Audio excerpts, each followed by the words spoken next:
ఎన్నో దేవాలయ భూముల్ని కబ్జా చేసేశారు. అన్యాక్రాంతం అయిపోతున్నాయి చాలా వరకు. ఇప్పుడు సింహాద్రి అప్పన్నకి సంబంధించిన భూములు అన్యాక్రాంతం అయిపోతున్నాయి. ఇదివరకే వేల ఎకరాల భూములు ఉంటే ఆ భూముల్లో ఇతర మతాల ప్రార్థనాలయాలు, ప్రార్థనా స్థలాలు కట్టేసుకున్నారట. ఇప్పుడు ఇంకా మిగిలిన భూమిని కూడా అన్యాక్రాంతం చేసేయాలి అని అనుకుంటున్నారు. దానికి సంబంధించి వీడియో పెట్టా.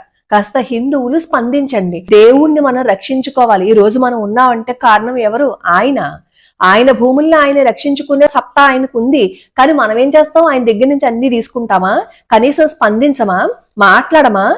ఆ భూములు అన్యాక్రాంతం అయిపోతున్నాయి. దానికి సంబంధించి వీడియో చేశాను. ఇక్కడ నేనేమో రిలేటెడ్ వీడియోలో లింక్ ఇస్తాను, ఒకసారి పూర్తిగా చూసి స్పందించండి. అంటే కత్తులు కటార్లు పట్టుకుని వెళ్ళవలసిన అవసరం లేదు. ఈ వీడియోను ఫార్వర్డ్ అయినా చేయాలి, లేదు అంటే మనం పరాయి వాళ్ళని నమ్మకుండా మనం ఏం చెయ్యాలి అని ఆలోచించుకుని ముందుకి అడుగు వెయ్యాలి. లేదు అంటే అలా ముందుకు అడుగు వేసిన వాళ్ళకి కనీసం సహకరించాలి.